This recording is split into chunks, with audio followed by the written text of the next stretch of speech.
Good morning, everyone. This is the sum in front of your screen. We'll just start now with, let us start. ABC Limited came up with the public issue of 3 lakh equity shares of rupees 10 each at rupees 15 per share. So ABC Limited had 3 lakh equity shares of 10 rupees, and they will sell at 15. Issue price is 15, means it's a 5 rupees premium. P, Q and R took undertaking of the issue in the ratio 3:2:1. So there are 3 underwriters who are being appointed for this issue, to sell this issue. There are 3 underwriters, and they will have to sell the shares on the following ratio: 3:2:1. 3 plus 2 plus 1 is 6. That means 3/6, 2/6 and 1/6, with the provisions of firm underwriting of 20,000. Of firm underwriting is given. Firm underwriting means these underwriters, they have to purchase 20,000 for P, 14,000 for Q and 10,000 for R respectively, irrespective of the number of shares sold to the public, over subscription, under subscription. In any case, firm underwriting shares has to be purchased by the underwriters: 20,000, 14,000, 10,000.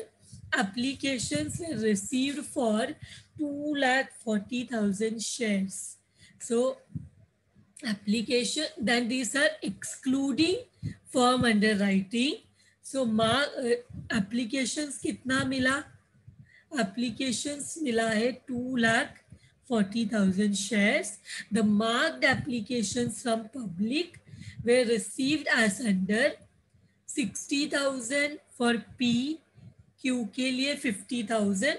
मतलब 60,000 applications had the stamp of P, marked application है, and 50,000 shares had the mark of Q, and R had the mark stamp of on 60,000 shares. Compute the liability of each underwriter as regards the number of shares to be taken up, assuming that the benefit of firm underwriting is not given to individual underwriter. Benefit मतलब ये पहला method है जहाँ पे firm underwriting का benefit नहीं दिया रहता. See in the last lecture we have seen 2 methods. एक जहाँ पे फर्म अंडर राइटिंग का benefit is not given to individual underwriter, तो वो सिचुएशन में हम फर्म अंडर राइटिंग को अनमार्क्ड ट्रीट करते हैं. और लास्ट में हम पूरा होने के बाद एंडिंग में लास्ट स्टेप है कि हम क्या करते हैं, फर्म अंडरराइटिंग को ऐड करते हैं at the end. So that we will do, जैसे नॉर्मल हम पहले मार्क्ड एप्लीकेशन लेस करेंगे, फिर अनमार्क्ड एप्लीकेशन लेस करेंगे, फिर उसके बाद हम एंडिंग में हम जो फर्म अंडरराइटिंग है वो ऐड करेंगे. So let us find the liability of underwriters. Liability of underwriters.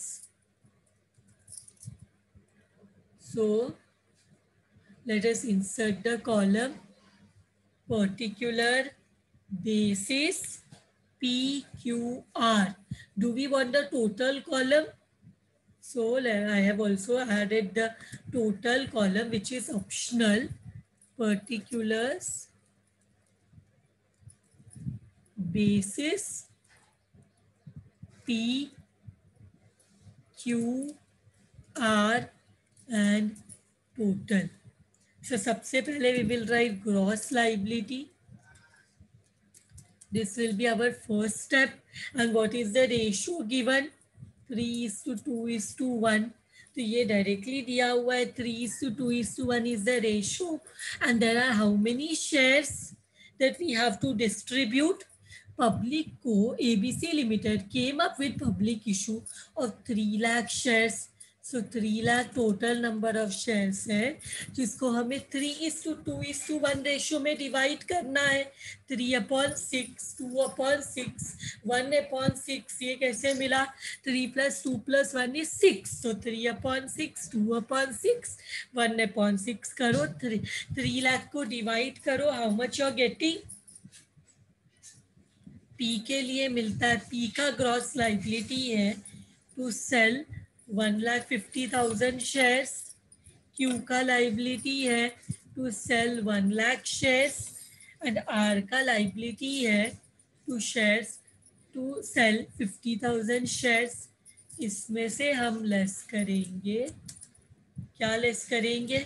पहले मार्क्ड एप्लीकेशंस को लेस करना पड़ता है and marked applications are given कि कितना है. It is given. So how much it is? Marked application कितना है? पी का 60,000 ब्रैकेट में बता देते, ये लेस करना है कि 1,50,000 ग्रॉस लाइबिलिटी में पी के नाम का कितना स्टैम्प? 60,000. क्यू के नाम का 50,000 एंड आर के नाम का 60,000. उसको सेल करना था सिर्फ 50,000. तो ये सबको आर किया. 60 + 50 + 60, how much we are getting? 1,70,000. So now we get the balance. Now we get the balance. So balance कितना मिला? कितना है? This is 90,000. 1,50,000 minus 60. 1 lakh minus 50,000, it is 50,000. This is minus 10,000. 50,000 minus 60,000. So यहाँ कितना मिलेगा? 3 lakh minus 1,70,000.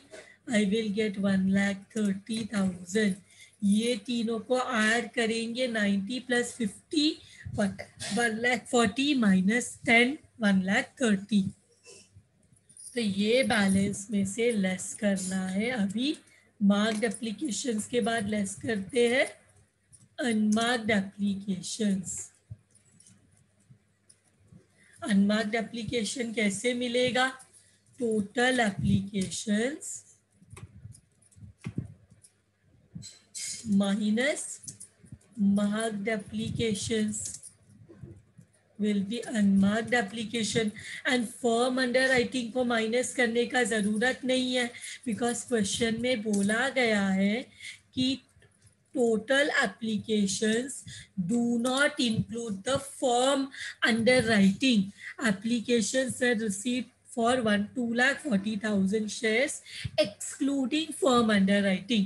अगर firm underwriting भी included होता तो total application से unmarked application मिलने के लिए हमें marked applications और firm underwriting applications दोनों minus करना पड़ता. but because they have told कि application is excluding firm underwriting shares, तो हम सिर्फ टोटल एप्लीकेशंस में मार्क्ड एप्लीकेशंस माइनस करेंगे तो अनमार्क्ड एप्लीकेशंस आ जाएगा. तो 2,40,000 minus 1,70,000. I will get the unmarked applications. So how much is the unmarked applications? Unmarked applications. So here what we will do, to unmarked application is how much? Unmarked application is how much are you getting? Minus karo. Minus is 2,40,000 minus 1,70,000 is how much? 70,000. या it is 70,000, 70,000 ना, 2,40,000 minus 1,70,000, 70,000। लेकिन यहाँ पे हमें एक और चीज देखो, जब हम बेनिफिट नहीं देते फर्म अंडर राइटिंग का, जब हम फर्म अंडर राइटिंग का बेनिफिट नहीं देंगे इंडिविजुअल अंडर राइटर्स को, तब हम फर्म अंडर राइटिंग को अनमार्क्ड ट्रीट करते हैं। तभी हम फर्म अंडर राइटिंग को क्या ट्रीट करते हैं? When the benefit of firm underwriting is not given to individual underwriters, in this situation the firm underwriting shares are treated as unmarked application. तो हमें इसे unmarked application treat करना पड़ता है। तो हम यहाँ पे क्या करेंगे,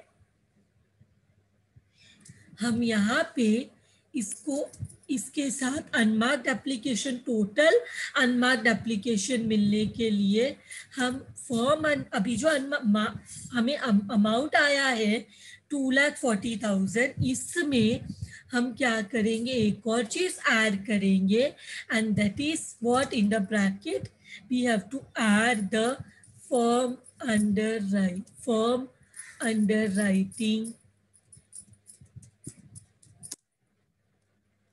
फर्म अंडर राइटिंग शेयर्स को हमें ऐड करना है। Because when benefit is not given, firm underwriting का बेनिफिट जब इंडिविजुअल अंडर राइटर्स को नहीं मिलता, तब हम क्या करते हैं, फर्म अंडर राइटिंग को अनमार्क्ड ट्रीट करते हैं। So how much is firm under writing?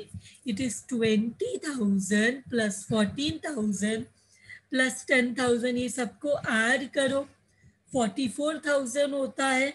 तो हमने इसको यहाँ पे 44,000 भी ऐड किया, तो टोटल अनमार्क्ड एप्लीकेशंस कितना हो जाएगा, 70 plus 44, which is equal to 1,14,000, which is equal to 1,14,000. When the benefit of firm underwriting is not given to individual underwriters, तब हम firm underwriting को unmarked treat करते हैं। तो ये 70,000 को छोड़ के firm underwriting को भी हमें unmarked treat करना है। तो टोटल ये कितना हो जाता है अनमार्क्ड, ये हो जाता है 1,14,000। सभी इसको कौन से रेशो में डिवाइड करेंगे, कौन से रेशो में डिवाइड करेंगे, इसको डिवाइड करेंगे इन द रेशो 3:2:1। हम अनमार्क्ड एप्लीकेशंस को ग्रॉस लाइबिलिटी में कुछ नहीं बोला है, तो कौन से रेशो में डिवाइड करते हैं, ग्रॉस लाइबिलिटी के रेशो में। सो 1,14,000 को 3:2:1 में डिवाइड करो, how much you are getting, 57,000। 1,14,000 into 3/6, 1,14,000, 1,14,000 into 2/6, कितना आ रहा है, 38,000। and finally 114,000 into 1/6, which is equal to 19,000। तो अभी हमें क्या मिलेगा, अभी हमें दोबारा बैलेंस मिलेगा।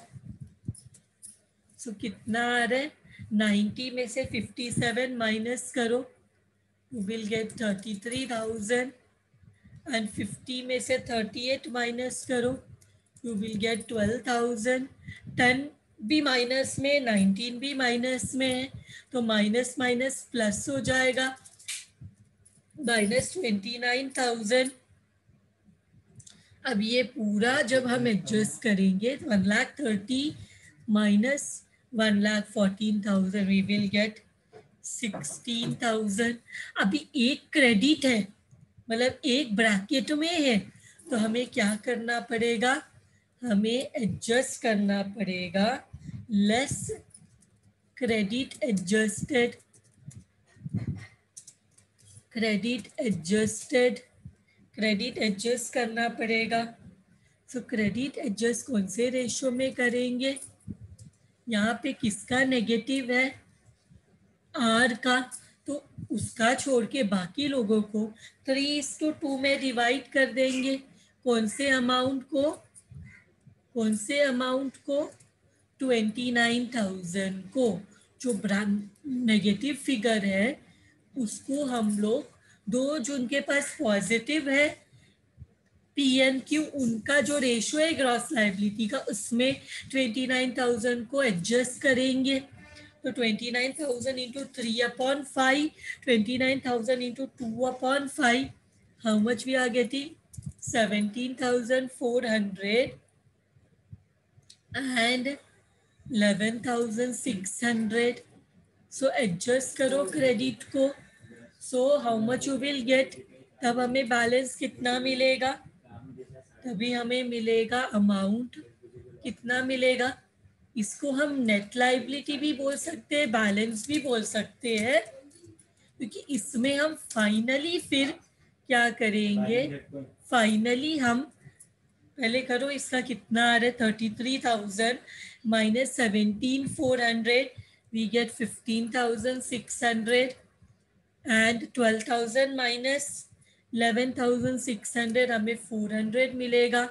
ये ज़ीरो मिलेगा, इसका लाइबिलिटी कुछ भी नहीं है, तो हमें यहाँ मिलेगा 16,000।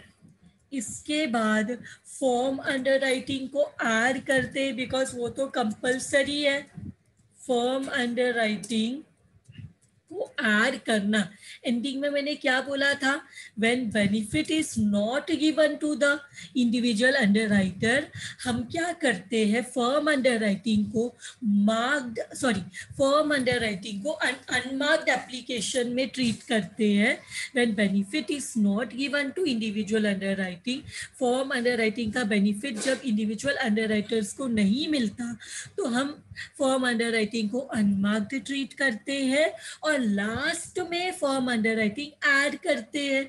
मतलब फॉर्म अंडरराइटिंग तो क्या है कि आप जितना शेयर्स आपका ग्रॉस लाइबिलिटी है उतना आप पब्लिक को सेल करते भी हो तो भी आपको ये शेयर्स खरीदना पड़ेगा।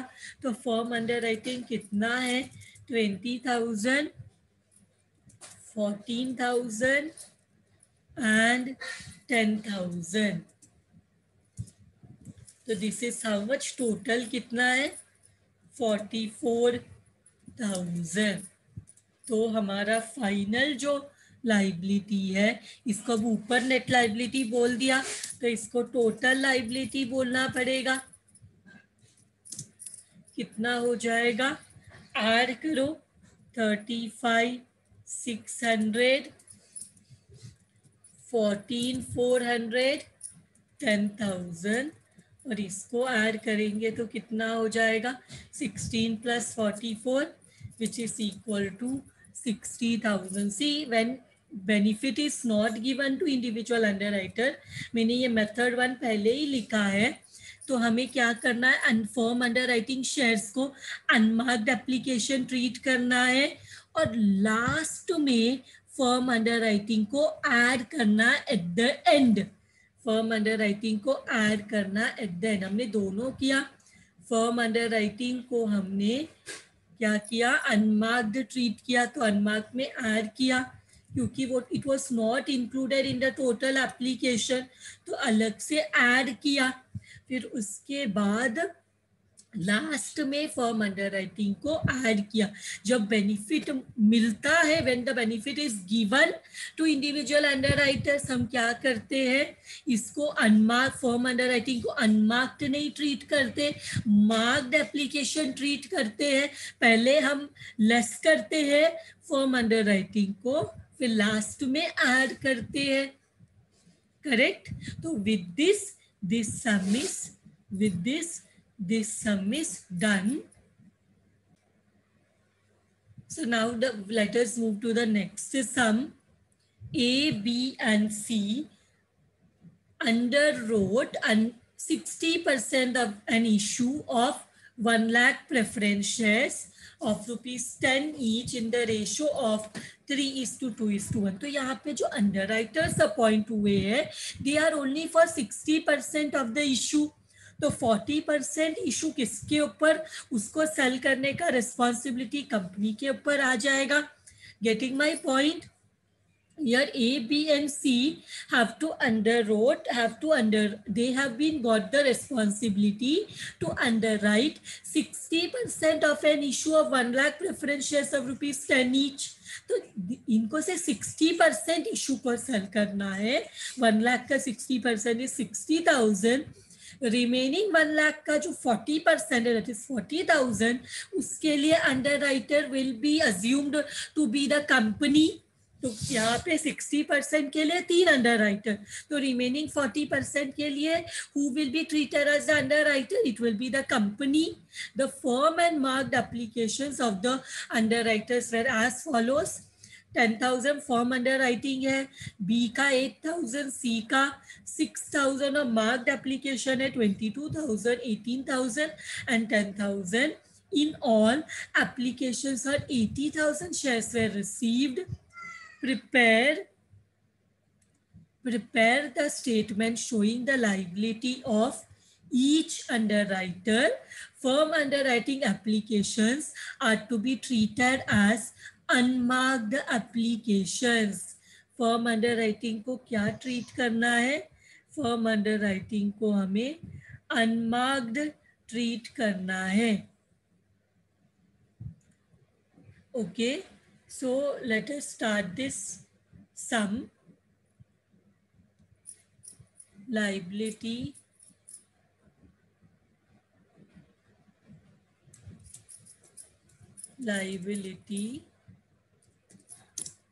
of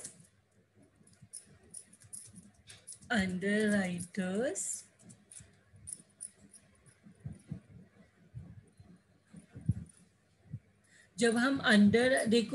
जब हम फर्म अंडरराइटिंग को अनमार्क्ड ट्रीट करते हैं तो हम लास्ट में ऐड करते हैं फर्म अंडरराइटिंग को, करेक्ट. तो यहाँ पे देखो कितना कॉलम चाहिए. Particular, basis, A B C, company को 40% मिल रहा है and total. So particulars, basis, then we have A, B, C, then we have company and total. सबसे पहले ग्रॉस लाइबिलिटी आता है. सबसे पहले we will write gross liability. Gross liability is given actually. कौन से रेशियो में करना है?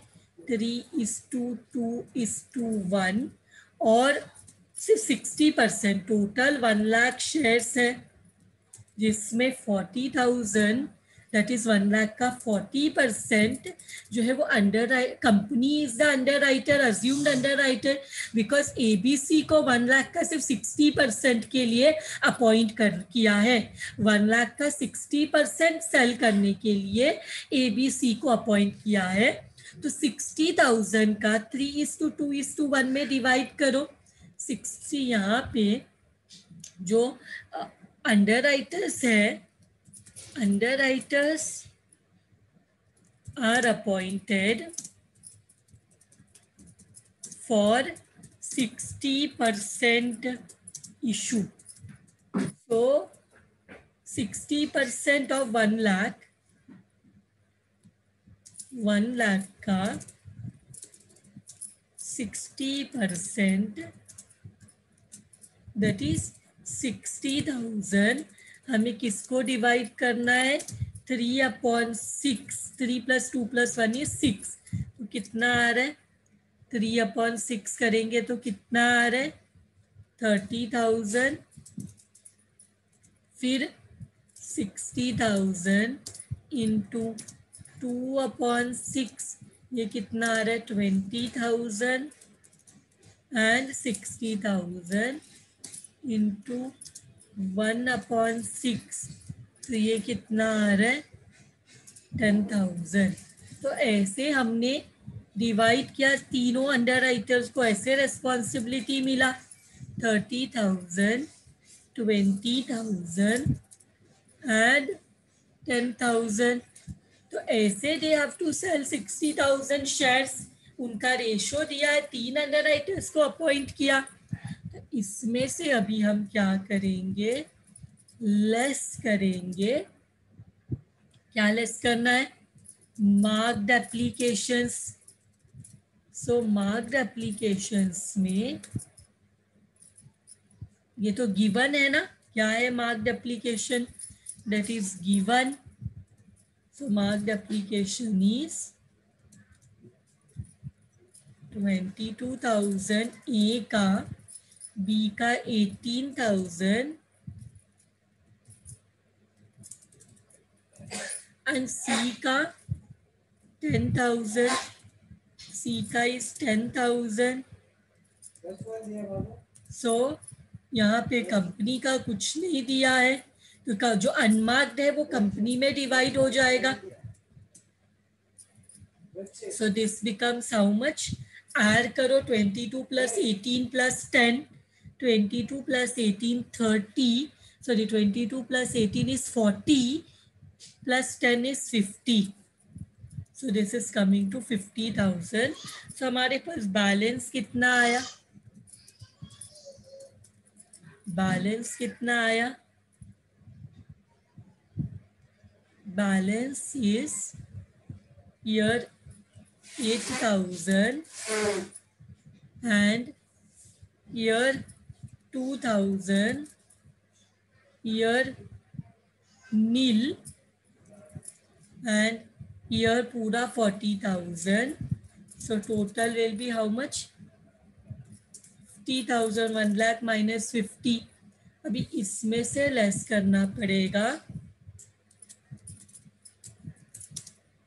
Unmarked applications. अनमार्क्ड एप्लीकेशंस कितना है, तो यहाँ पे let us C unmarked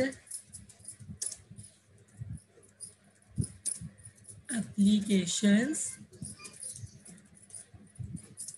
unmarked applications is equal to total applications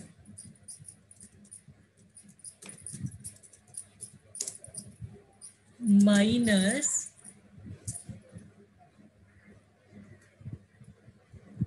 marked applications।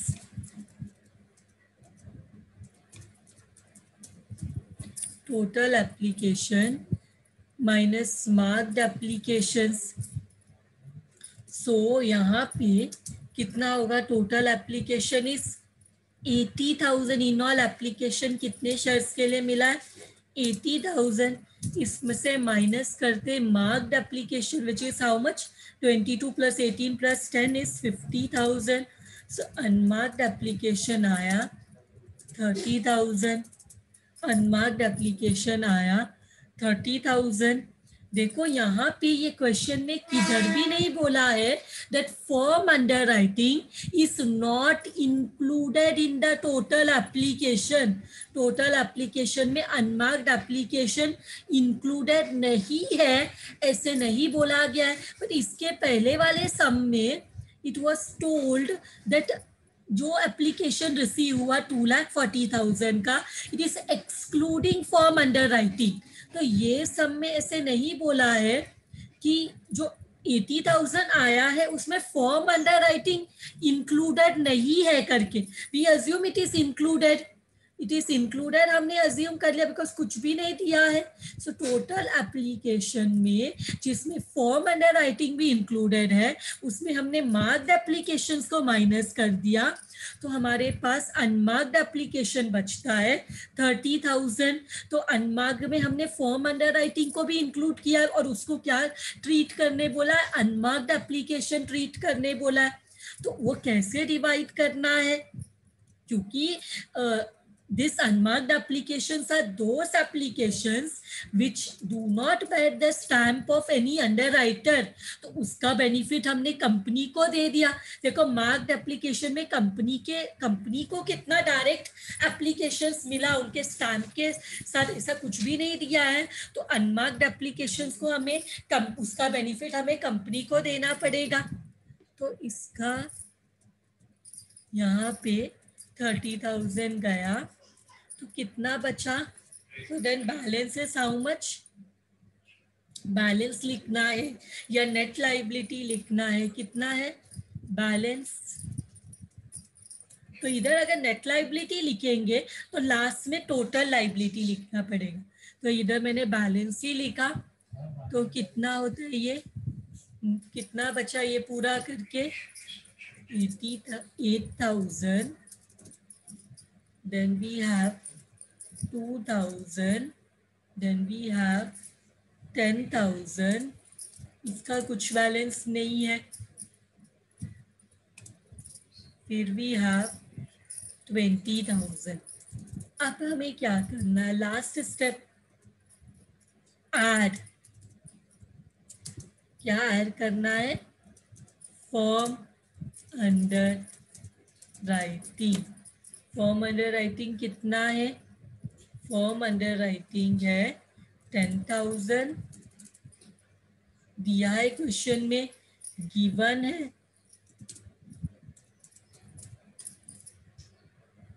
फिर बी का कितना है?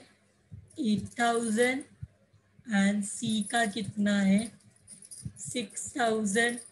फिर यहाँ पे कुछ नहीं है, तो यहाँ पे कितना होता है? ऐड करो, यू आर गेटिंग 24,000. फिर हमें इसको ऐड करने पे मिलेगा नेट लाइबिलिटी. मैंने क्या बोला था? जब हम लोग बेनिफिट नहीं देते फर्म अंडर राइटिंग का, तब हम अनमार्क्ड एप्लीकेशन जब ट्रीट करते फर्म अंडर राइटिंग एप्लीकेशंस को, this is firm under writing applications. ये 80,000 में इंक्लूडेड है, इसको हमने अनमार्क्ड ट्रीट किया. तो लास्ट में अनमार्क ट्रीट करते हैं, तो लास्ट में फर्म अंडर राइटिंग को ऐड करते हैं. मार्क्ड ट्रीट करते हैं तो पहले लेस करते हैं, फिर लास्ट में ऐड करते हैं. तो यहाँ पे 8,000 plus 10 is equal to 18,000.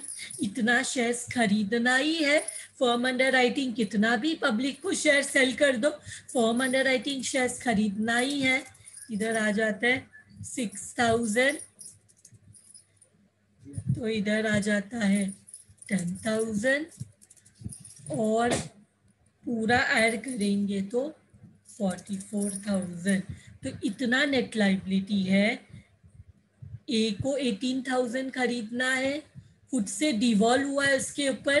B को 10,000, सी को 6,000. इवन जितना उसका ग्रॉस लाइबिलिटी था उतना उसने पूरा सेल कर दिया. फिर भी फॉर्म अंडर राइटिंग है, तो आप जितना आपका लाइबिलिटी आप उतना करते हो, तो भी आपको कंपलसरी फॉर्म अंडर राइटिंग के शेयर्स खरीदने पड़ते हैं. तो 6,000 आपका फॉर्म अंडर राइटिंग शेयर्स था, वो आपको खरीदना ही पड़ेगा इन एनी केस. सो और ये कंपनी का लाइबिलिटी इतना है, टोटल हो जाता है 44,000. So with this sum is also done. Thank you very much everyone.